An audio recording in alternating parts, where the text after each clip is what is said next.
So winning the world title or losing the world title, which one was the stronger emotion? For me, winning a world title, because it was winning a world title at the fourth attempt, which is essentially my story now. A battle of resilience and trying to keep that confidence, keep that self-belief. Incredible feeling. When you pushed and pulled Carl Froch over the table when you were doing that head-to-heads, I'm clearly not ready to get dragged over the table because I sort of stand up, I put one hand in my pocket, and then I do just try and give him like a bit of a macho sort of squeeze. Obviously, he's just gone, all right, I'll have some of this. And whoosh, he's retched me across the table. Fuck, man. Why did I not see that coming? On the fourth attempt, George Groves became world champion. I invite him for a podcast part 2 at Woodbury House Art Gallery in Mayfair. Selling out Wembley Arena, having some iconic fights and talking about the will to win. This is my podcast with George. Be happy, never content, and make sure you are subscribing.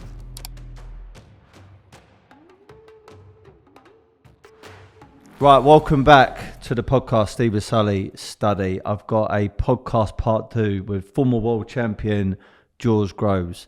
Thank you very much for your time, mate. Good to see you again, and looking forward to this conversation. Yeah, me too. Sorry it took so long to come back. 2 years we've established since the first time. You were in a new setup, new space, wonderful new space. I didn't know how you would up it from the last time, but you certainly have incredible space here in Mayfair. So thanks for having us on. And apologies it's taken so long to get in. No, it's all good, mate. I know you're super busy. A couple of weeks ago, my brother and myself, who are Chelsea fans, went to Wembley.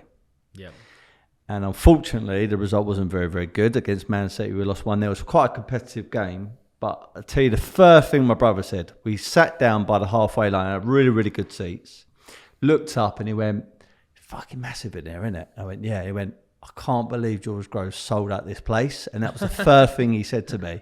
And I sat there thinking, I'm about to watch this game. And I was like, you're right. So my first question to you, George, is, do you ever reflect on selling out Wembley Arena? Yeah, I do. It was something that at the time I was like, I don't ever want to think about this ever again. I remember it was my dad saying, stop it, because I was like trying to bin all the memorabilia and he's trying to hoard it and save it. He's like, one day, you'll appreciate this a lot more than you do now. Obviously, him being a father, he's proud of the moment. He's proud of the achievement there and then. And I'm just like, nah, this is my life ruined. But with time, which is always a good healer, it's something that I've come to embrace, something that I've come to be proud of. It is a mark in boxing history now. It's something, a point of reference, and almost a relative one for this right now, because we're almost 10 years on from that Wembley. I've sort of embraced it because I'm doing live shows about the anniversary of Wembley. Me and Carl are now good friends. We spend time together on the circuit. We've done dinner shows together talking about our rivalry. And we can sort of look back. I mean, I'm sure he looks back at it slightly different than me, fondly. But, I didn't get the win that night. And Wembley, there is always that little bit of a sour element to Wembley. Usually now, because if I do go for Chelsea, they usually get turned over as well. So I watched that one on the telly. Man City. In fact, I had to go and pick my lad up from a birthday party. They got such a social calendar, it's a party every week for those guys. So I was like, Chelsea doing all right here, they're doing all right here. I'll go. And as soon as I left, put the radio on, and they're 1-0 down. I was like, all right. There we go. But Wembley, it was magnificent night for us, really. Great night, good fun, loads of great memories. Just one shit memory. So it brings me on to, you're doing a live podcast this month on the 22nd of May at Shepherd's Bush Empire. And this is to reflect, celebrate, champion that really important moment in history between you and Carl Froch. Tell me a bit more about this live podcast. What we're going to expect? Yeah, so the George Groves Boxing Club is my podcast. We've been going now for pushing 2 years now, and we have put an episode every week. We'll have a boxing guest on, talk about a boxing subject. So the show itself, we grew it from scratch, and it's in a really good place now, and we took our time to sort of take it on the road, because that's the sort of bit of a dream for a lot of podcasts. They want to, you know, bring it to a live audience, and we've decided to tie it in, go big, and tie it in with the 10-year anniversary with Carl Froch, a guest we've had on the show. His episode with him was great. He's on talking about what it's like to prepare for your last fight, knowing it was your last fight, and of course his last fight was against me at Wembley. So this time we'll be looking at the build up to Wembley itself. We'll have a big screen at the Empire. We'll be watching all the little bits and tricks, and for those who were around and saw it, and those who can remember, it was a fascinating build-up. Obviously, a supremely intense rivalry. I was trying to be cool, calm, and collected, as well as, you know, fearful, as well as jovial and a bit of a prankster. So Rubik's Cubes, pulling and pushing over the table, gloves are off, you know, loads of shenanigans. We're going to try and feed all that into the show. So we're really excited for this one. It's going to be really, really good fun. We'd love to get you there, Stephen, and your team. And so anyone who fancies that, there are still tickets available. Wednesday, 22nd of May, Shepherd's Bush Empire. Come down and see the first GGBC live show. I'll be there, mate, and I'll bring a little team with me. Yeah. I was going to ask you this, but actually you just sort of jogged my memory. When you pushed and pulled Carl Froch over the table, when you were doing that head-to-heads, what was it called? Gloves are off? Yeah, gloves are off. Johnny Nelson was actually doing it at the time, wasn't he? When you were doing the gloves are off, and you pulled Carl Froch over the table slightly, was that planned? Nah, well, you know, sometimes you like to be a little bit semi-rehearsed. So I used to sit and think, well, how's this going to play out? What are they going to ask? What am I going to answer? What's he going to say? How do I want to come across? Do I want to, you know, dramatic pause? Do I want to cut in quick? And obviously you're in a studio. It's massive, massive warehouse studio, but the camera's right in on your face. And we're sitting around a table a quarter of the size of this. And it's a really intense battle. I mean, it's at the end of a long media day. So you end up at Sky and you filmed slow motion punching to the camera. I've done this. I've been on Sky Sports News. I've done a lot. And then this was the last bit of the calendar. It was about 9 o'clock at night by the time we got recording. And we stand up and there's always this handshake business. Like, we're going to have a handshake. And I think in the build up to this point, Froch had said no to once or twice, and then we had done it. I always thought, if someone says shake his hand, if you say no, it's a bit of, you might be showing weakness, right? So I've always gone, yeah, sure. I've done it with DeGale, I've done it with everyone. And at this point I think, well, I'm going to shake his hand, and I don't know. I'm clearly not ready to get dragged over the table, because I sort of stand up, I put one hand in my pocket, and I put my hand out to shake his, and then I do just try and give him like a bit of a macho sort of squeeze. So it does, I am just sort of like teasing him in. Brain like not totally switched on. Obviously he's just gone, all right, I'll have some of this, and whoosh, he's retched me across the table. And at that point, like, I should have just laughed it off, but I'm like almost look a bit stunned, because I'm like, oh, and also disappointed, like, fuck, man. Why did I not see that coming? So it's fun, and Froch, like, he's key in catchphrases without meaning to. So he sits down, he goes, what's that, push and a pull? We can all have a bit of a push and a pull. So it's quite funny. And if you watch that episode, Carl is trying to bring in a bit of humour, but it's like, and he's sharp. He's a sharp tool. He at times is a bit Brent, but he's so David Brent. Yeah, massively. So massively David whether Brent. he means it or not. But it's and I'm sort of not going with it. And there's lots of staring, lots of this. You're hopefully trying to create entertainment, something that the people get engaged with. Also, I'm like, I want people to believe in me, back me, think, oh, fucking hell, this kid's up for it. Like, he looks intense, he looks charged. When Carl's come away and go, fuck, he's beat me again, like, he's done me on the verbals, he looks like he's fucking ready for a fight. So, and you never know how that's gonna like be captured on camera and how it's gonna come out. And that's now looking back, it's a funny moment. Like, it's a funny moment. Almost should be like a bloopers reel sort of outtake, but it was good times. You guys clearly in the rivalry appear to be the best of enemies, right? And it worked really, really well as far as building up the fight, the actual fights, and everything else that goes with it, all the drama and excitement.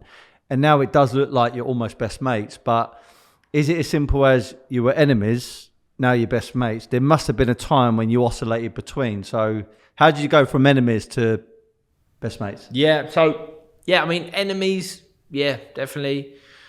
Disliked him. While we were preparing for the fight, try and take emotion out of it. After the fight, and he's retired, and we still don't get on. That's when like, I think, I fucking hate this guy. I hate this guy. And then maybe just as time goes on, that just softens a touch. You know, it can always just get reignited if he says something or I say something. But it really softened. I go on and do my thing. I achieve. I can leave the sport happy. You know, I've won a world title in the end and had some couple of big fights after. And I know I'm calling a day on my career. And then we get booked to do a like evening with dinner show together. It's a massive show up in Manchester. Obviously it's where the first fight was, where a lot of fans are, but fans travel from all over the country, so I flew in for this meet and greet. And I was a bit like, how are we gonna play this? I'm not here to have a row with Froch, but also I'm not here to like kiss his feet and worship him and sort of celebrate, you know, his magnificent achievements. So let's see how this goes. And I remember saying that, like they were saying, oh, this lack of respect. And I was like, nah, of course, like I respect Froch. Like I respect what he did. You know, all the stuff that he achieved, all the big fights he had, you know, I admire that. You know, I think but obviously in the build up to our fight, I didn't give him any, what he perceived as credit or respect. And I was like, why would I? And two, this is great because you're biting down on it every time. And that was a changing moment for him. We thought, oh, this Groves kid, he ain't just a total arsehole. Like he's saying some nice things about me. And then we started working together on Sky, and then you sort of break the ice there as well, because all of a sudden then you're on the same team. You come in for a talent meeting 3 hours before the show starts. You're going to make sure that everyone's had their notes, everyone's knows who's fighting. If someone's failed their weight and stuff like this, you're up to date. And yeah, we did a few shows for Sky together. He was part of the Sky team, and I was sort of being brought in ad hoc. And then from there, yeah, we're buddies now, because we are in that world of ex-world champion fighters navigating themselves in the sort of the civilian world. What do we do after? And he's 10 years on from me, 10 years older. But you know, there's a lot of similarities. And now he's got his channel, his YouTube channel that he's building. He does a lot with TalkSport. I'm doing a lot with Sky and Channel 5 and bits with BBC, and I've got my podcast. So there's a lot of stuff where we'll be working together, and then, you know, we had a few nights out together as well after a show. So yeah, now we get on. So you'll get like maybe a text message or a call, and he'll be like, "Oh, Groves, how's the family?" Is it that type of friendship? Yeah, I mean, we could, but we don't sort of need to check in on each other, because we see each other and speak to each other enough for that. But I'll be like his agent sometimes. People will call me and go, I'll go, oh, someone I've done some work with, they're going to want to book me for a show. And they go, hey, George, you right? Have you got Carl's number? I'm like, yeah, of course I do, yeah. So I'll call Carl. Carl, I got you a gig. So, oh, yeah, I'll have a bit of that. And vice versa. He sends stuff my way. We have a lot of crossover. So, and then, yeah, if he's at a show for TalkSport and I'm there for Sky, so I'll see him.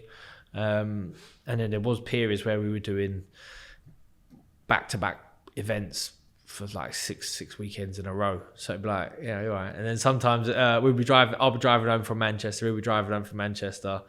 We end up fucking on the phone to each other like old ladies, you know.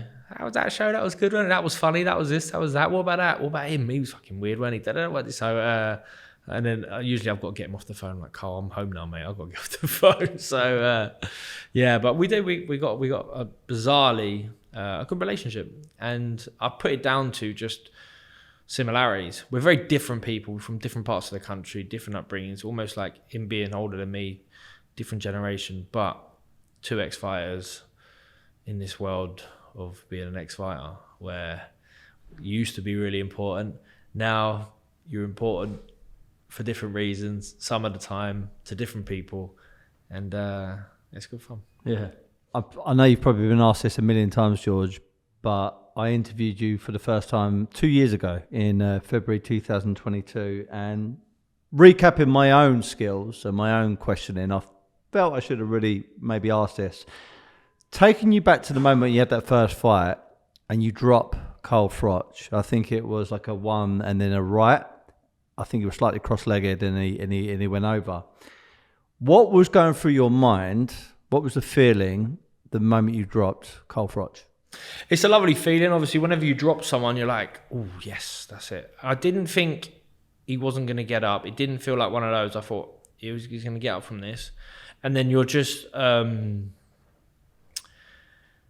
your training kicks in, your muscle memory kicks in. So it's like straight to neutral corner.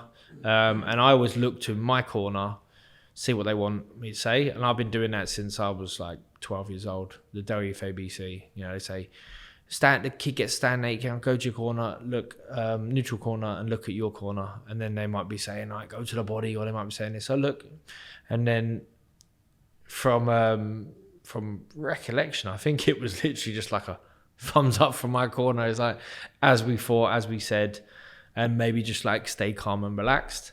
I just remember thinking, right, land something on him. I don't know how long we got left in this round.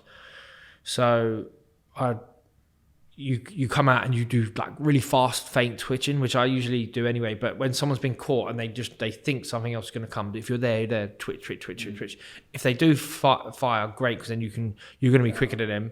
You can either drop back and fire, or even just punch with them. And I remember thinking, go right up to the bell, even if you hit him on the bell, which I pretty much do. The shot fires, whoosh, ding, ding, ding. I want him to sit down and just be like, wow, I'm in this fight every millisecond of it. And then just being pretty happy, and obviously really happy, but cool, calm, collective. Like, well, I've dropped him in the first round. We've got 11 more rounds to get him. We'll get him. Not like, fuck, opportunity's gone, or he's going to recover or whatnot. And he's got a good chin. We know that. He's great. Fitness is like one of his key things. I think he's a very fit athlete. He's good. He loves his running, loves his endurance. So that adds to a chin. Your conditioning improves your chin. You get dropped in the first round and you got great conditioning, the likelihood is he's gonna recover. So just keep filing away. Just keep chipping away. Yeah. Howard Foster, have you, in your own mind, ever kind of forgiven the controversial stoppage? Nah, I haven't, and I don't want to. I'm not that sort of person. I don't, I'll see Howard from time to time at the shows, and it's a thumbs up and a hello, and how you doing? I've had a picture of him. I've met his grandkids and had pictures with them. It's one of them, and I feel like for both of us, it's probably just the elephant in the room. The last thing I want to do is say to Howard, what do you think? And him say, yeah, I did the right thing, because then I'm gonna be livid. I don't buy into any of it. I still believe he made a mistake, and I'd like to think that obviously it was a genuine mistake, but I still believe it's a mistake. And the best thing you could ever do to me would be tap me on the shoulder and go, George, I fucked it, man. I'm sorry. I didn't mean it. I had a bit of a stinker that split second brain fart, and I'll go, cool. And then even if he said to me, he goes, I'm never going to admit that to anyone. But I'll say it to you now. I'll go, thanks, Howard. Your secret's safe with me.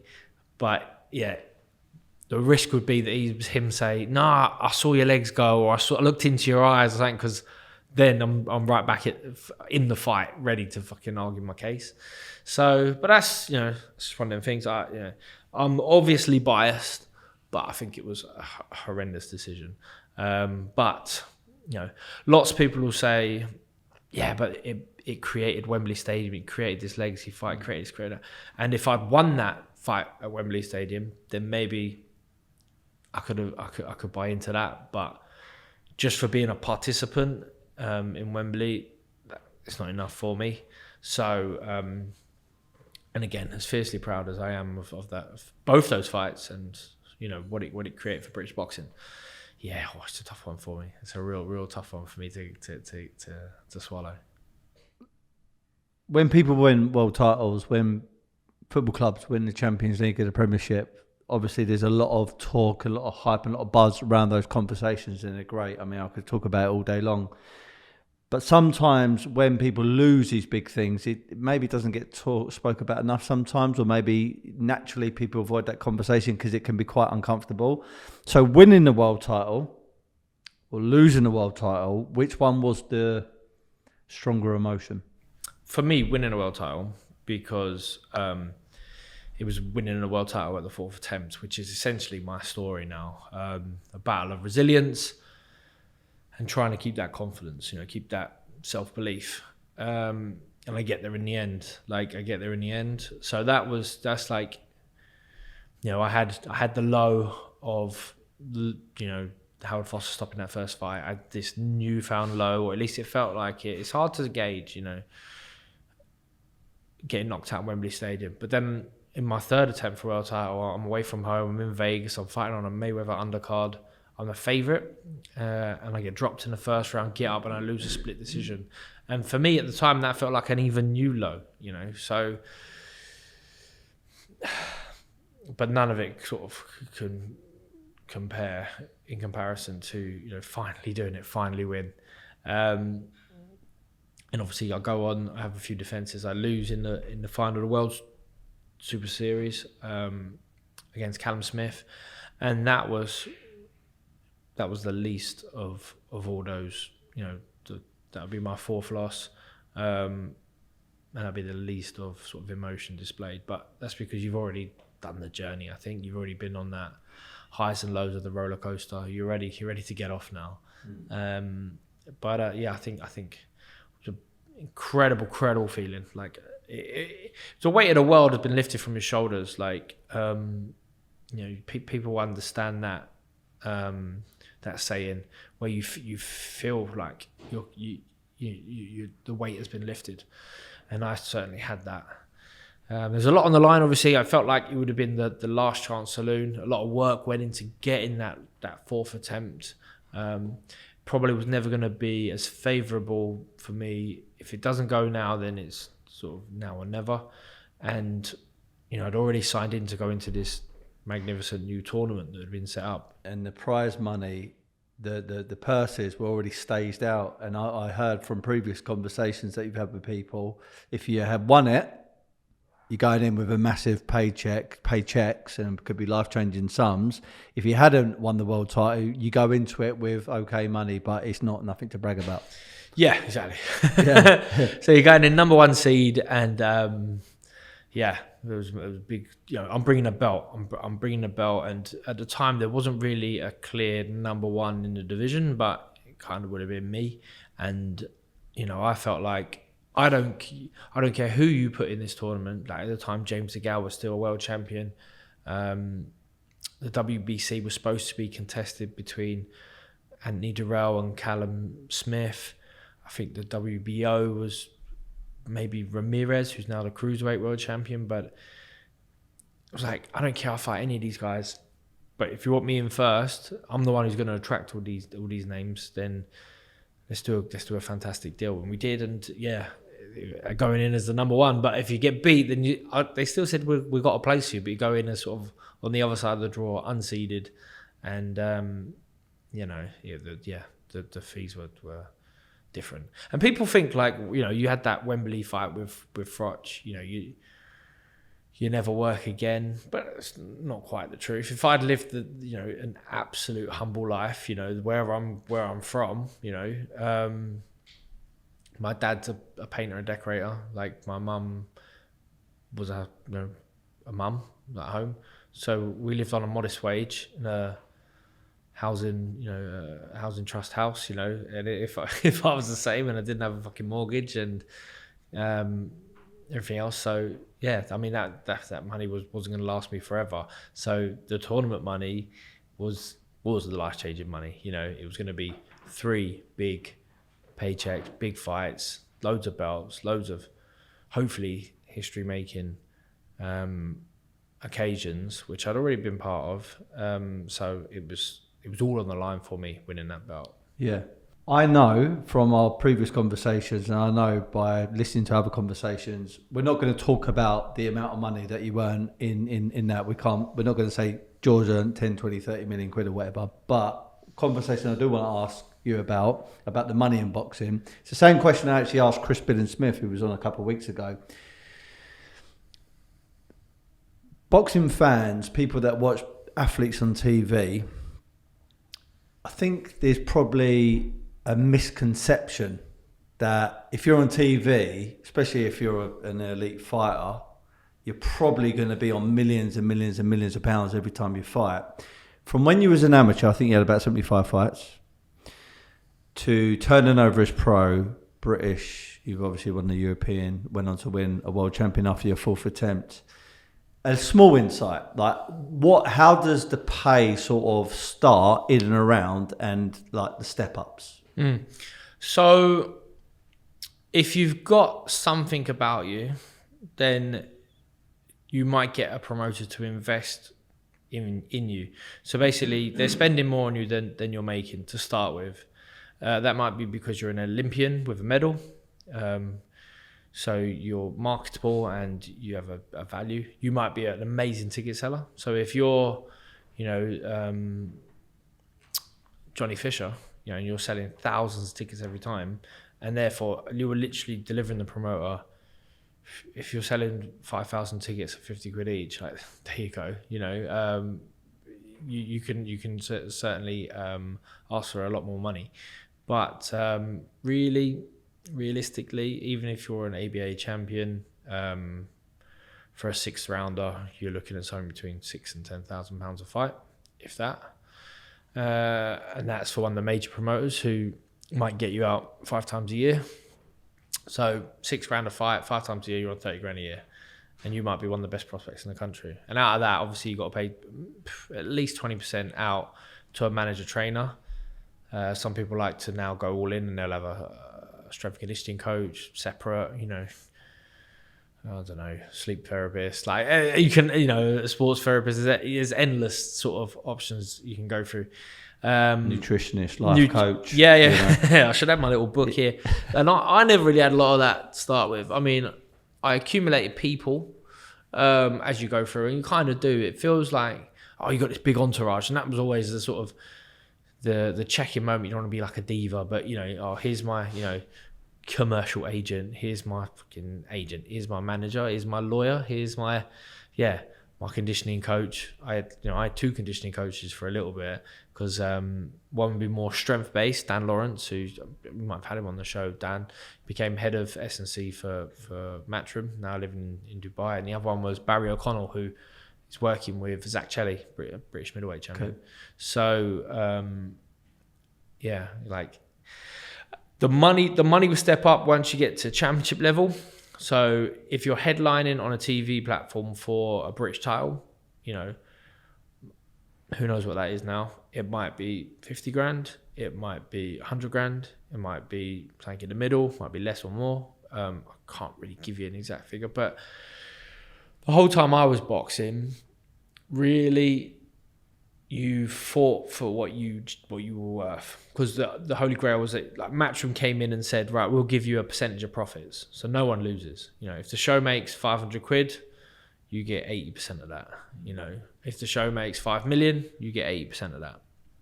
They were really happy with that, and therefore it went into how could you generate money? Essentially, the bulk of it is pay-per-view and ticket sales. If you get to a pay-per-view standard. If not, it'll be a license fee for TV and ticket sales, a little bit for sponsorship, a little bit for merchandise or whatever on the gate, stuff like that.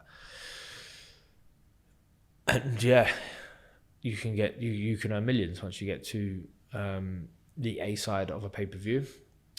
Then networks will get involved, like a DAZN will launch, and they know they need to spend money to start with, like Sky did 20, 30 years ago. So they'll overspend at the start, and maybe people are doing well there. And then sometimes you'll get, I'm not sure if there's ever been like a Saudi Arabia before. Obviously, there's been like the Rumble in the Jungle where, you know, they'll pay a site fee to go to Zaire, or they'll, you know, stuff like that. I was the first one to go to Saudi Arabia, which the tournament done a deal where they went to Saudi Arabia, defeat Saudi Arabia, bought the fight. So there was no need to then sell the TV rights or the ticket sales to sort of try and make up the purses for the fighters. So that was a good deal from them. I don't know whether to believe it. Like it sounds like it's true, legit, that, you know, the Saudi guys are not too fussed about getting this money back. And yeah, sure, every now and again you'll hear, it's not quite what it was, but there's an awful lot of money on the table for these guys right now, I think, who are fighting out there. Joshua's, the Furies, like this 5v5, Queensberry v Matchroom. Maybe Eddie Hearn and Frank Warren are the ones who are earning the most money out of that. But I think the fighters are getting paid. They must be getting paid well, because they will sign up real quick to get out there. And I'd imagine it's millions. So who really knows? You know, who really knows? But if they are, great, because, you know, I love it when fighters do well. I love fighters do really well. And this seems like there's enough in the pot where everyone's going to sort of be sharing it. At times, you know, like most industries, it funnels up to that 1%, and the 1% take 90%, and then the rest of you are left sort of scrambling for it. Yeah. In the UK, obviously the heavyweight model was so prevalent since Joshua came through, so everyone was getting built around. If you weren't a heavyweight, it was hard to get sniffing. Obviously, I'd retired at this point, or I was doing my own thing, and have retired since. But like the Dillian White, you know, would have done really well because Joshua was a world champion. You know, that next crop coming through. And then with Tyson Fury, the rivalry between Fury and Joshua, it's all heavyweight business. But now, you know, Saudi Arabia, Turkey, Al Sheikh, I think it is. He's back in boxing. So he's, you know, we've got Petreviev versus Bivol, two best light heavyweights on the planet fighting each other in Saudi Arabia. We've got this 5v5. We've got heavyweights having good fights for the sake of just having good fights. So I think it's okay. I think it's good. Really, really good. Yeah. Just going back to like, you know, emerging onto the professional scene, you gave me a good little bit of insight there. So so Joshua, being a gold medalist for Britain, now crosses, you know, comes into the professional ranks, signed up with Eddie Hearn, and they just go on this mission to become heavyweight world champion. Whereas someone like a Dillian White wasn't in the Olympics. I think formerly was actually an MMA fighter, and then he came over into the boxing world, and he's a bit more rough and ready, and he's not as refined and is not as textbook as someone like an AJ. Even the way he looks, I think he's a great fighter. I think he's very entertaining, but you put them both together, one looks like they've been carved out of stone. One looks like he's just maybe come from a buffet, respectfully. And looking at these two profiles, both very good fighters, as they've come into the pro ranks, what do you think their pay would have been like? Like, what do you think the difference is, speculating, or you might even know? I don't know what either of them got paid, but yeah, it would have been, you know, night and day. I think Joshua must have had a sensational deal, and he's got to be one of the, since Mike Tyson, the best. They've done the best job on any fighter navigating him to the top. Obviously, you need a little bit of sort of fortune. Like, for example, Fury beats Klitschko, who had a stranglehold on the belts, goes into fails a drugs test, and the belts vacate, and he's sort of off the scene, and then they scatter, and there's an opportunity for Joshua to win a world title, maybe a little bit sooner than they sort of planned for when he first turned over. But against Charles Martin, I believe. Charles, yeah, it was Charles Martin, wasn't it? I boxed on that card. Who would have been at the O2. So yeah, and I think to Joshua's credit, even though he no doubt got a lot of money for those fights, he was really investing a lot in building the shows. So we would have there was cheaper options than having me on as chief support. Okay. But he, between him and Eddie Hearn and whoever else, I was able to get that shot. It was beneficial to me. I was still at this point on the rebound trying to charge for that world title. But they built solid foundations for Joshua. They must have. I'm not part of this team. I don't know, but just the brands that he aligned himself with, the way that he presented himself, he was sort of flawless. He looked the part, and he sounded the part. And every time they asked him to do something, beat this guy, he did it. To his credit, obviously, it would be impossible to continue that for an entire career, and at times it looks like the wheels have come off. But I think that practice that he done in the first place in sort of nailing down the business side of things means that he can still stay switched on and focused and get himself fit and healthy for big fights now. Because heavyweights, they can last forever, and there can always be something around the corner.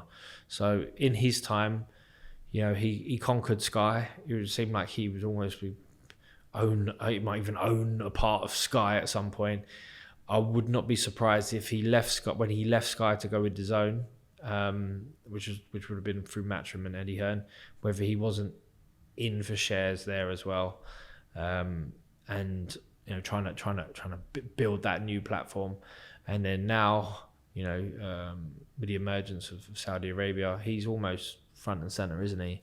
And he's the one who's performed, so Fury was out there with Ngannou, and the wheels nearly came off then. Joshua went out and boxed Valin and smashed up Valin, and then he gets the Ngannou fight, detonates a right hand on him in 2 rounds. It's over, and he goes again. So yeah, I think I'd imagine that Joshua's earned a lot more money than Tyson Fury, even though Fury's had this ESPN deal and now the Saudi deal. But I can't see how he's earned more than Joshua, and I think Joshua's always going to be a more valuable asset. He's a more commercially viable fighter, athlete. Yeah. I mean, he seems like he's been... when I say well-trained, that sounds a bit disrespectful, because it's almost like it's a bit of a facade. But I feel like he's been well-directed, and he's very presentable, very presentable. And I think he's like the textbook kind of perfect person to do marketing deals with, etc. If you were to speculate, then how much do you think someone like Joshua has made in his whole boxing career?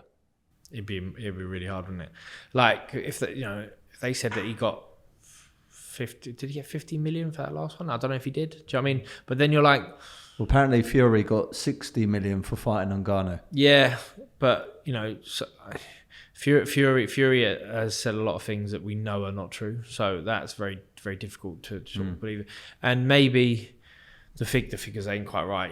When they announced, I went to the World Boxing Super Series, they said, we've got $100 million to play with. I was like, how much are we getting? And it turns out, that $100 million was to be carved up amongst all fighters for 2 tournaments. I was like, all right, well, that's a bit different. If you're going to sort of split that amongst 16 fighters, all of a sudden that's not enough money. I need more. So it is hard to tell, but I can imagine he must have made hundreds of millions, because he's had big fights, big fights. If the Klitschko fight, 80,000 plus people at Wembley, and then the ticket price would have been more expensive than usual. If that gate's doing 15 million and the box office has done 15 million, so 30 million's coming in, you've got to pay Klitschko off and then pay things. He might have made 20 million for that fight, but that's money made.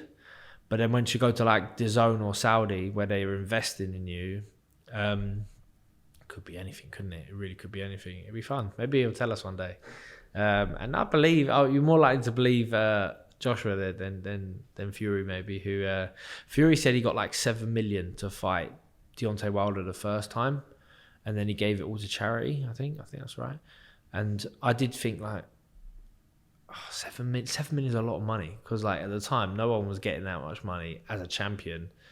Why, to get it as a challenger, that's a bit bizarre. But maybe you never know. Maybe. There was and anything goes in boxing.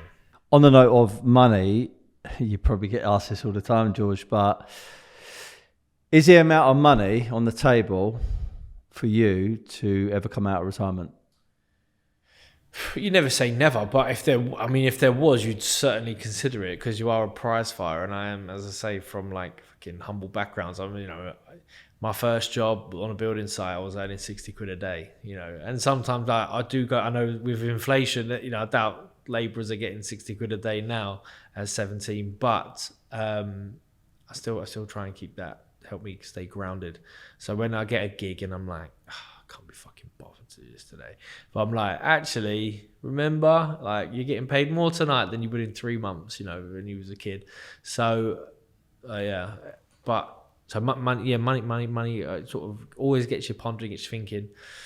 The difference between wanting to and needing to is what I've come to realise. So like, I want to have another fight. I want to get paid a load of fucking money. Do I need to have another fight?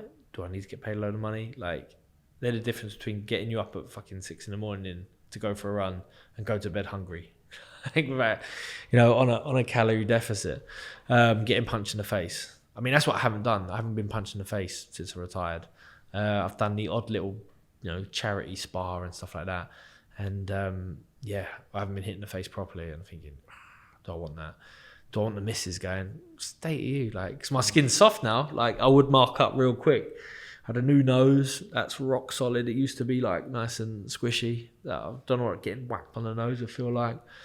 Hands are soft and sore. But you never say never, because if Kalle Sauerland comes to me and says, right, Wasserman Boxing, we've had a chat with the Saudis, we want to do a legend league, prize fighter, 3 fights over 3 nights, you, Bell, you, Frot, she goes, how much? Like, the first thing, you're not going to say not for me, you're going to say, well, how much? So what is that figure though? Like, if 10 million was there on the table, guaranteed in your back pocket, would you do it?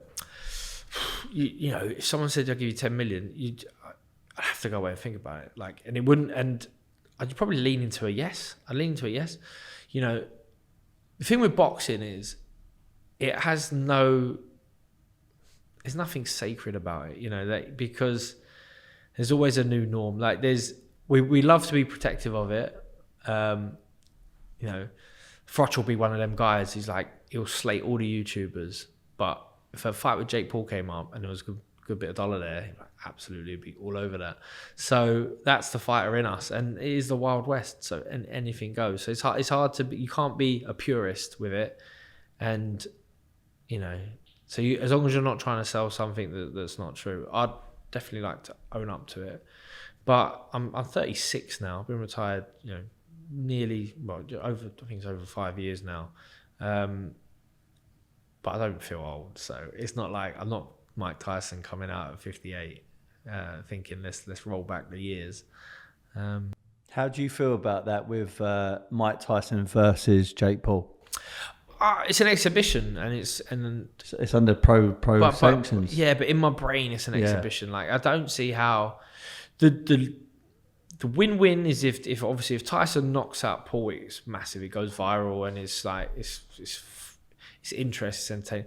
If Paul knocks out Tyson, I think Paul's 28, Tyson's 30 years older, like that's uncomfortable for a lot of people, isn't it? And so who knows? But I'm not, I think it's fast. Boxing's that one that sort of has that ability to generate these sort of things. If those two were going to have a basketball game, no one would give a shit. But them two are going to have a fight. Netflix is going to pay a fortune for it. might be an introduction to boxing for Netflix. You know, they've sort of dipped their toe in for live events, live sport, but they haven't backed boxing yet. And weirdly, it is very difficult for some brands or companies or organisations to get behind boxing. But you know, Amazon now showing PBC in the States. Obviously, there's online outlets like DAZN, as well as, you know, the big satellite channels, Sky, terrestrial TV still back in boxing with Channel 5, and we want, you know, if the BBC survives in the future, we'd love it to get boxing back on the telly, because it is a gladiatorial sport, but it's something that's within a lot of people, and a lot of people gravitate towards it, and it does change a lot of lives for you know, a lot of people. So it's great it's in the mainstream, and I think that the Tyson stuff is good, that it's people talking. And when I speak to people outside of boxing, like professional boxing, but are boxing fans, maybe YouTuber boxing fans, Misfit fans, and they see the good in it, that like they do have a massive reach to a lot of youth, like, and what options are they all giving them is like, get in the gym and start boxing, which, you know, boxing, as the age old saying, you can't play it, you have to work harder, you have to have the discipline. You know, you get out what you put in. So if that's, you know, given a lot of youth eyes on this sport that otherwise it would have gone amiss, and these guys want to take up boxing for their own fitness and their own well-being, mental health state or whatnot, that's great. I don't think it will eat into or ruin professional boxing. Like, the guys who are good enough to become professionals always will want to do that first and foremost. But if it encourages like the wider generation to take up the sport, great, you know. Because boxing, there's nothing like it, you know. Yeah. I've had Barry Hearn on my podcast. Barry Hearn's worth hundreds of millions of pounds. He's run successful business for decades. And he almost has to catch himself when he sits there and he looks at me and he goes, "You walk to Wembley Stadium," and that's something that he's never done and never could have done. And he's always going to have more money than me, which he told me at the time. I was thinking, well, don't write me off just yet, Barry. But might come out for one of these legends. Yeah, that's it. But to be the man in the arena, to be the fighter, there is nothing like it. There is nothing like it, and it's a thrill and a buzz that, you know, uncomparable, and some people they can't let it go. But yeah, like, so I think it's good. Yeah, this is part of the reason why I reached out to you for a podcast part 2, because whilst talking about your career in boxing, you know, what you achieved is really, really good and entertaining. I did want to get your opinion about this hybrid type sort of boxing now, the crossover, the YouTube type style boxing, and then some of the recent fights, and getting your opinions. Garcia against Haney, or the other way around, Haney against Garcia. It looks like he was trolling Haney for the whole entire time, and he was portraying himself as a madman, but really it was all part of the game plan. Mayweather, apparently, according to social media, advised Garcia to come in a little bit heavier, so he could basically bully Haney, which it kind of worked. He said, stomach the fine of $1.5 million, because you'll end up winning the fight, and that's going to put you into bigger fights later on. We're going to get paid more money. Do you think that is right, that someone can purposely be over the weight, go in there, smash someone up, and just go on to achieve better things? Yeah, no. You like, ultimately, boxing is in some ways a gentleman's agreement, you know, and whatever you're contracted to do, you're obliged to do. You know, making weight is one of, if not, one of certainly the most important parts of it. If you fail the weight, then the problem is, if Haney says, "No, I'm not fighting," no one gets paid. Like, no one gets paid. They're not, I doubt there might be a minimum for their purses, but no doubt it's all based upon what the fight sells. So who do you sue? Like, you've lost that money. So Haney's going to have to take the. Here's a was it $1.5 million dollar fine from Garcia, but yeah, like, he's got beat that night, and that he's probably lost that in in value through getting beat. I thought he was unlucky, you know. Seemed like he got bashed up fairly, not super bad, but got dropped 3 times and was quite blooded at the end. Oh, he was, you know, I watched it retrospective and I woke up, I did that thing that you do and Google the result. I was like, who won? And then I'll know if I'm going to watch it. I was like, hey, Garcia won. Fuck, I did not think that. I thought he was going to quit. He goes down 3 times. I was like, but when I'm watching it, Haney's winning. He loses the first round. He gets caught, you know, almost cold instantly. And I think then he's thinking, fuck, man, that's a heavy shot. It's a hard shot. He's the hand placement, which we've seen, like I've seen Shane Mosley talk about, and that, like, he didn't have the right hand rest. No. Should have been just covered, just there, just a little bit higher. And he's probably thinking, you fucking bastard, you've come in, how fucking heavy are you tonight? Because Haney might have blown up to the same size, right? But the difference between taking off that last 3.25 pounds is energy. Like it's like having a fight in itself. Like, you know, imagine you're preparing for the marathon, but the day before you're going to run a marathon. Like, and you're not going to you can paddle your way through it as much as you can, but you're still going to be fucked at the end of it. And that's what waking weight for some of these guys is. So that's why Garcia gets stopped with a body shot when he fights Gervonta Davis, because he's at 135 with a rehydration clause, and Haney, whether he put this is the weight category, this is the rehydration, Garcia's just gone, no, fuck that, I'm not doing it. He can whack with that left hand, but apart from the first round and obviously the rounds where he got dropped and he got hurt badly, Haney was winning every other round. The last round was a bit like this, and obviously with Garcia having the point off, I think when I scored it a draw. But Garcia wins, and Garcia comes out on top. And Garcia's got a massive presence online, doesn't he? So he can control the narrative. Like, that's the frustrating thing with social media now. It's impossible unless you've got the biggest, presence online. You can't control the narrative. And he is like he's crazy. And now he's saying, "Oh, I'm not crazy. I was just pretending to be crazy." But I think personally, he is crazy. And I would be disappointed if that was all just for the promotion of the fight, because it went way beyond what is really acceptable, you know, if you're not a crazy person. So yeah, that was disappointing. But he's almost like a crossover fighter because he's got such a big following online. He can fight, so he can't be a YouTube fighter. You know, he's a legitimate world champion, but we are every now and again going to get a star. And I think there's only room in the professional world of boxing for like a handful of these characters. You know, it will be an Anthony Joshua, Tyson Fury in this country. You know, it might be a Chris Eubank Jr., maybe a Ben Whittaker.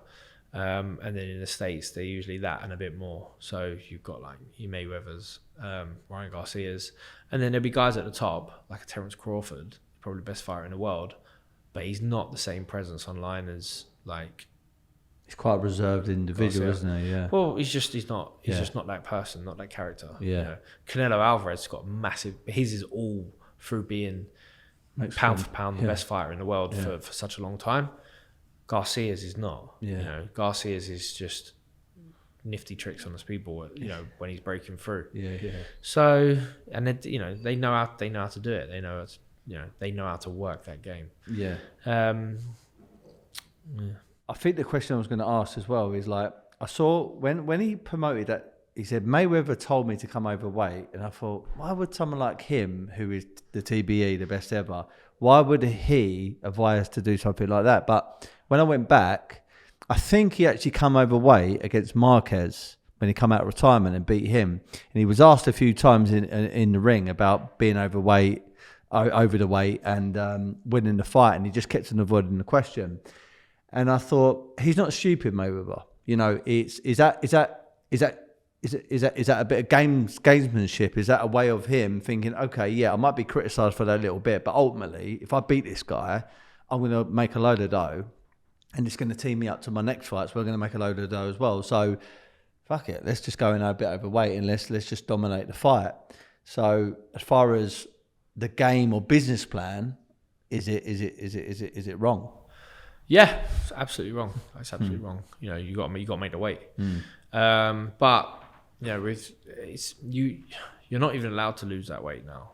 I know with the British Boxing Board of Control, they wouldn't let you weigh in 3.5 pound over and then let you take that 3.5 pound off. You know, because it's dangerous. It's dangerous to drop weight. All fighters do it. All fighters deplete themselves by dehydrating to make a weight and then rehydrate. And, you know, we just pretend we can't see it. And now there's a plethora of fucking check weighs, which I think is even more unhealthy because you're just yo-yoing with your rehydration and dehydration sort of throughout camp. So if you've got to do a check weigh 3 days out, a week out, 30 days out, 2 weeks out, and then if you're fighting for WBC on a British Boxing Board Control license or something else, they've all got their own little weight checks. So it's not ideal. But at the same time, I respect the Board of Control for saying you can't lose this weight, it's dangerous, because in some ways it is. If we've seen it, then we can't accept it. But yeah, if you get too strict, then we just won't have any boxing left. Yeah. But I think it's disgrace, isn't it? It's got to be. You can't have it. Like you can't weigh in overweight if you're contracted to make the fucking weight, and it just makes the titles insignificant. Yeah. And then we are just like. It's like a bit of a bittersweet, right? You know, he's won the fight. He doesn't come away with the belts, but he still makes a load of dough. And Haney gets bashed up. You know, if he says, "Oh, I lost it because of the weight," it almost looks like he's making excuses, and then he retains the bet. It's all a bit weird. The other thing I wanted to get your opinion on, I always knew you as a very, very professional type of fighter in the ring, outside the ring. With Garcia missing the weight, but then instantaneously downing a beer on stage whilst I think he's on the scales. What sort of message does that send to the young audience that follows him? Yeah, I mean, it shows that he's not taking it seriously. You know, I'd rather him down a beer in the ring after the win if he's got a nice beer sponsorship and, you know, it's totally legal. He's a legal age to drink a beer, and you know, you can be that sort of athlete. But yeah, on the scales, if you're drinking a beer before the fight, it's, you know. But he talks about doing, you know, drink and drugs all the time, you know. So maybe that's why he's so popular. Maybe that's what people want to see and hear, like the youth at least. But yeah, personally, I'd like my athletes to be athletes. You know, I doubt he's drinking loads of beer throughout camp, but it's almost like, if anything, it's just like it comes across quite childish, and that he's trying to be rebellious. And I failed the weight, but fuck it, I'm drinking a beer. Which was kind of disappointing. But there's loads of people around him because he generates a lot of money, patting him on the back saying this is hilarious, this is great, it's brilliant. And maybe they're right. Maybe like him getting on the scales doing that does add a few more buyers on the night. It hasn't cost him anything because it's not a real weigh-in. They're doing a sort of a show weigh-in. He's already fucking failed the weight. So yeah, I thought that was a bit suspect. But there's always like little quirks to sort of increase interest in a fight. But yeah, I mean, I personally would have tried to have thought of something slightly different than a beer on the scales. But I don't think he's the first. Maybe that's been done before. I was going to say, it's not the same, but he admitted it in an interview. Tyson Fury, I think, to Ben Davison, he was talking about preparing for a fight. Maybe the second Deontay Wilder, or it might have been a fella, I can't remember. He said literally the night before, I think it was 6 or 8 pints or something. That might be exaggerated. It might only be 4. He had a few pints the night before. Is that right? Should Tyson Fury be drinking pints before a boxing fight? No. I was that before the first fight? Like he was pretty switched on for the second fight. The third fight was, I think they were both switched on. I don't believe it. Like maybe he did, maybe didn't. It wouldn't serve you well. Surely it wouldn't serve you well to have 4 pints, like 4, 6, 8. You can have one beer at some point throughout camp to sort of just feel like you're unwinding a bit at the end of a hard week. But yeah, no, I don't think so. Yeah. Just a couple more quick fire questions with you, George. So I know you shared the ring with both of these guys. Carl Froch, and obviously James DeGale. At one moment in time, DeGale was mandatory for Froch before he announced his retirement after the fight that he had with you at Wembley. Who would have won that, James DeGale or Carl Froch? I think that was probably where DeGale was either just peaking or just sort of coming over the top, because on the undercard of me and Froch, he boxed really well, becoming... Did he win the belt then? No, he wouldn't have won that belt. He would have become mandatory for Froch's IBF then. I can't remember who he boxed. He boxed someone, American. And if he'd fought Froch next, he would have given Froch a run for his money, because Froch would have had miles on the clock from 2 fights for me. First fight was a hard fight. Second fight was a technical fight. But still hard camps, pressure, so he would have had miles on the clock there. DeGale used to like a lot of thinking time, and Froch would have just set upon him, just set about him. And it would have, the fight I assume would have been, can DeGale keep Froch off him and win? I can't see DeGale hitting hard enough to have stopped him. He had power, DeGale, and if he caught you flush and he could put his shots together, sure. But Froch's one of them guys where he punches with you, so you hit him and he keeps punching. And DeGale at the time also used to like a lot of thinking time, so it's hard to pick. I think at their best, I think Froch beats him. Very skillful, silky, lovely style, James DeGale, but. Froch was a force. Like, he was underrated boxer in that, like, he had big long arms. He used to kind of fearless. He used to call himself the Cobra, and he kind of sprung in a little bit, but he would then fire away with 4, 5, 6 shots. And DeGale, he had nice movement, but he would catch and fire with one, but he wouldn't necessarily. Hard to say.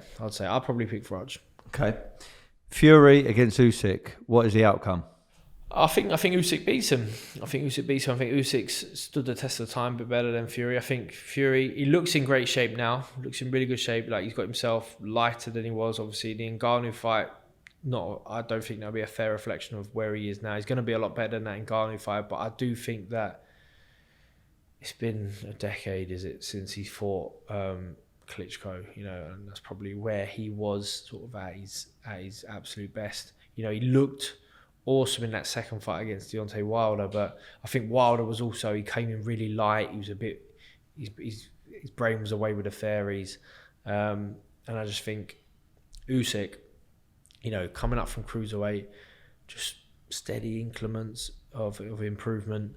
And 2 wins against Joshua give him proof in the pudding that he can deal with the big guys. Fury's a bit bigger, but he doesn't sit on these shots as well. Usyk's got the better feet, the better boxing ability, a lot better boxing ability. And I think Usyk breaks him down. Usyk can get into range and he'll go touch. He can touch you like fucking 8 times before he hits you with something hard. And that's impressive, but that's also as his opponent, that's frightening. There's that constant presence. And you see him do it time and time again. He doesn't mind losing the first couple of rounds if he's building to the fight, because you can just see it.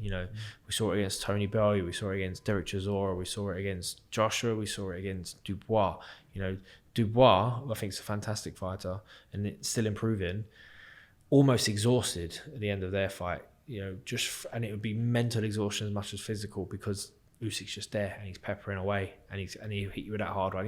He's a big guy, big frightening guy. I met him in first time I met him face to face was at the gala evening for the World Boxing Super Series. He went in at cruiserweight number 1. I went in at super middleweight number 1. I'm standing next to him, you're like, oh, you're a beast. And I've met him a few times since as a heavyweight, and you get to know someone a bit more. You can see the humorous side in him. So he's not quite as scary to me now as the first time I saw him, but the first time I see him, I was like, fucking hell, who's this? That's Usyk. He's a fucking handful. So I think Usyk.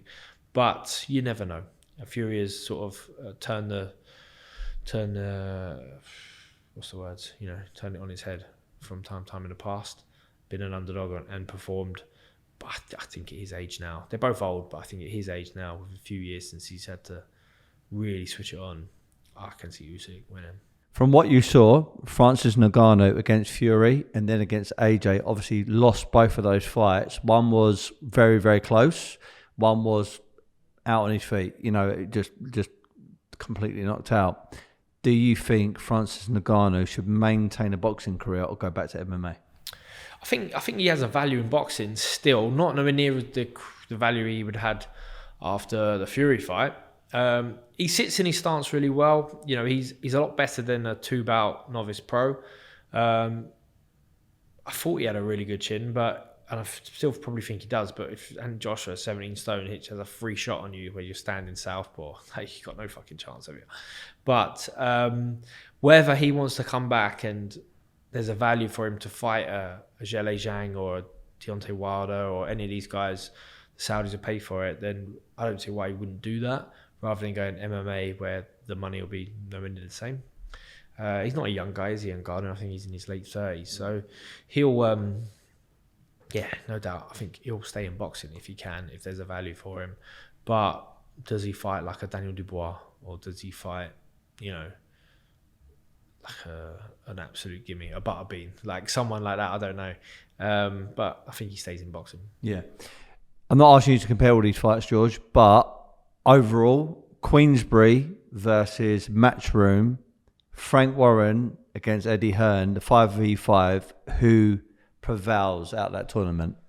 Yeah, I'm not sure. I think Nick Ball's a really good fighter for Warren, but he's in there with the champion. He got robbed his last fight as well. Yeah, he was really unlucky there. Robbed. Really unlucky there. They got Hamza Shiraz, excellent fighter. Hamza Shiraz, great fighter. Craig Richards. Craig Richards would be matched, wouldn't he? Craig Richards probably going to win that one. Zhang Wilder, probably go Zhang. So I think that's the three we missing. So we missed another heavyweight, I think. Is it Bivol? No, Bivol thing is main event. I'll probably Queensberry. Yeah, maybe Queensberry, but they might keep it nip and tuck. Yeah. So we'll have to wait and see. One or two more questions, yours. So, best trainer, Adam Booth, Shane McGuigan. Shane McGuigan's a better trainer. If you look at the achievements that Shane McGuigan's had and what Adam Booth's had, like, I think that's clear to see. Adam Booth obviously took David Haye from sort of newbie pro right the way to the top, but Shane McGuigan's done that almost in its entirety with Cole Frampton. He's done it with Josh Taylor. He's done it with Chris Benham-Smith. He's done it with, will be soon doing it with Caroline Dubois. He's obviously won Ellie Scott as well, is it? Ellie Scottney came from Booth's, so she might be one when you get her on, ask her who's better. Yeah. She might have to say Shane if she's still with Shane.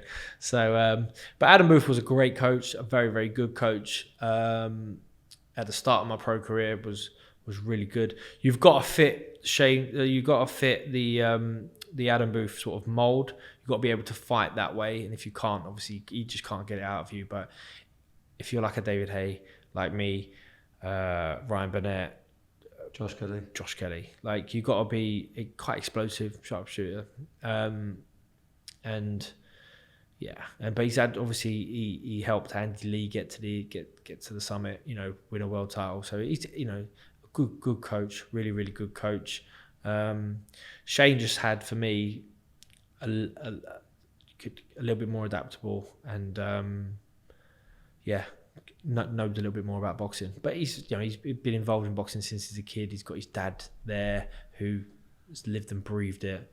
So they're just better boxing stock. Jules Groves against Joe Calzaghe. Yeah, I mean, I always back myself, man. I picked Joe Calzaghe's like a god, so you got to be careful what you say when you're comparing yourself to Joe Calzaghe.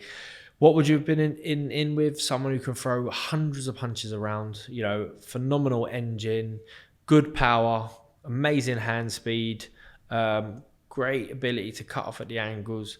So if I'm fighting Joe Calzaghe, I've got to punch with him, and I've got to hope that one of them punches puts him away.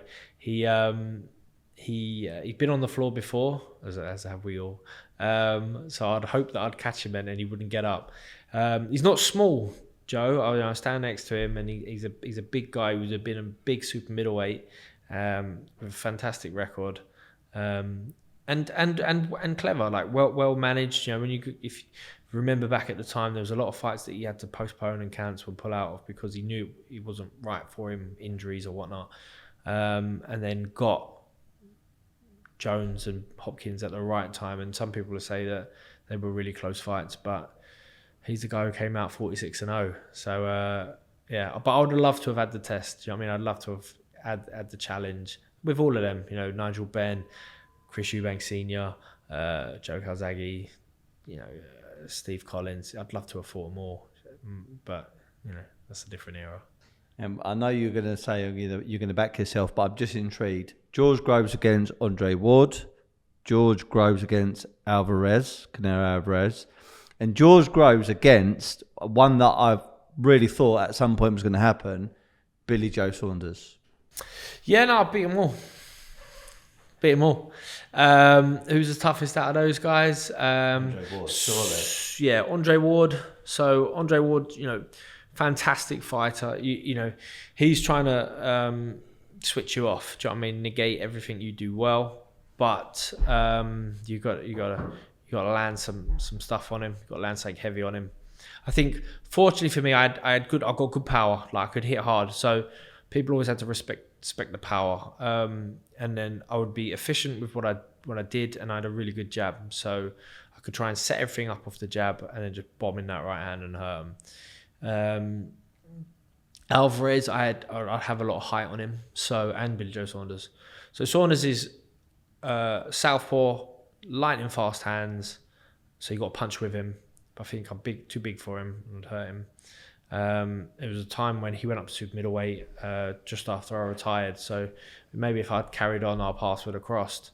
But you know, I think most time when I'm just a naturally bigger guy than the person in front of me, it's a much more comfortable fight. You know, the fights where I've, you know, have been hard.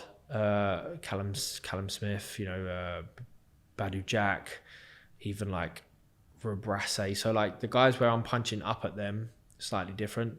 But you know, Andre Ward would have been a handful.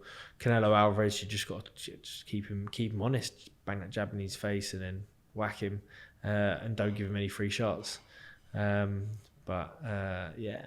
so I would have liked to see it. Right, I'll ask you this final question. Is my catchphrase, my mantra is be happy, never content. Now I've got the recording previously for what you said, but what does, in 2024, achieving so much in the last couple of years since the last podcast, what does be happy, never content mean to George Groves Part 2? Yeah, be happy. Try not to repeat myself, and then therefore try and remember what I said last time. Being happy is maybe a skill, but you just do it. Just be happy. It is what it says on the tin. Do you know what I mean? You can, in this world, with the endless choices, decide that you're not doing it right and therefore unhappy, but actually be happy with what you got, where it could be, where you're going. And not to be content is a very good one, because that's how we strive to improve. And at times, as a retired fighter, I do like to just sit and be content. But every now and again, I'll get an itch under the skin, and then we'll go out and we'll create something. So since the last time we spoke, I've created a podcast that's thriving. I've got loads of ideas in the noggin that I've got to get out, as well as trying to conquer the broadcast world of, being ringside, calling the big fights, which I'm fortunate enough to be in a position to do. I love it, and long may that continue. So be happy, don't be content, and get out of bed and fucking get it done. Be happy you're doing it. Mm-hmm. Top man, George. Thank you very much, mate, for your time. I'll see you at Centre Park swimming pool. Yeah, that's it. That's where we usually meet after this podcast, don't we? So yeah, get yourself shout out Centre Parks. Centre Parks Longley in the Rapids. I can't really. It's a bit hard. We should record the next one at Centre Parks in the Rapids. It could be fun. Defo. Thanks very much, mate. God bless, and thanks for your time. Lovely. Cheers. Thanks, mate.